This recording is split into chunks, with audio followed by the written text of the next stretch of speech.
Hi friends, నేను ఈరోజు ఒక్క విషయం చెప్పాలనుకుంటున్నా. ఏందంటే అది చాలామందికి ఎక్స్పీరియన్స్ అయి ఉంటుంది. ఖచ్చితంగా చాలామందికి ఎక్స్పీరియన్స్ అయి ఉంటుంది. నేను కూడా ఆ ఎక్స్పీరియన్స్ అయ్యాను కాబట్టి చెప్తున్నా. ఇప్పుడుండే రోజుల్లో, ఇప్పుడుండే సమాజంలో మీకు ఒక్క 500 కాగితాన్ని ఇచ్చి దాన్ని 500 కాగితాన్ని మార్చగలిగే సత్తా మనకుందా అంటే ఇక్కడ కండిషన్స్: ఫస్ట్, బ్యాంకులకు వెళ్ళకూడదు.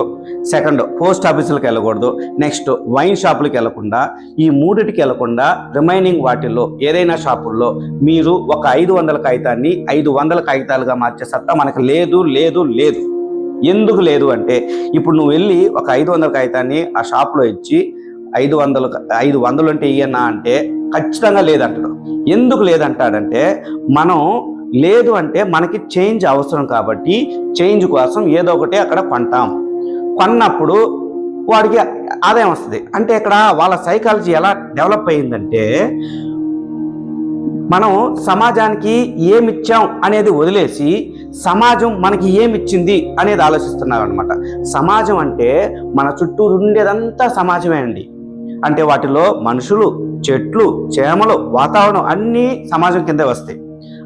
కాబట్టి మనం సమాజానికి ఏమిచ్చాం అనేది వదిలేసి సమాజం మనకి ఏమిచ్చింది అనే సైకాలజీతో ఉంటున్నాం. అలా ఉంటున్నాం కాబట్టే మనకి అప్పుడప్పుడు సమాజం అంటే ఈ చుట్టూ ఉన్న వాతావరణం అంతా మనకి అప్పుడప్పుడు కొన్ని గిఫ్ట్లు ఇస్తుంది. ఏంటంటే, ఫస్ట్ది కరోనా పెద్ద గిఫ్ట్. సెకండ్, ఈ మధ్య రీసెంట్గా చాలా కేసులో వానలు వచ్చినాయి, వర్షాలు వచ్చినాయి, వరదలు వచ్చినాయి. ఇది రెండో గిఫ్ట్లు. ఇలాంటి గిఫ్ట్లన్నీ అప్పుడప్పుడు వస్తుంటాయి. దానికి తోడు మళ్ళీ ఈ ట్రైన్ ప్రమాదాలు, ఫ్లైట్ ప్రమాదాలు ఇవన్నీ వస్తూ ఉంటాయి. ఎందుకంటే మనం అలాంటి సైకాలజీ ఉన్నప్పుడు సమాజం కూడా మనకి ఇలాంటి గిఫ్ట్లు ఇస్తూ ఉంటుంది. సో ఇది నేను చెప్పాలనుకున్నానండి, చెప్పాను. ఈ విషయం మీకు నచ్చితే కామెంట్ చేయండి. ఏందిరా సోది అనిపిస్తే అది కూడా కామెంట్ చేయండి. లేదులే ఏదో చెప్పారు అనుకుంటే అలా అయినా కామెంట్ చేయండి. Thank you.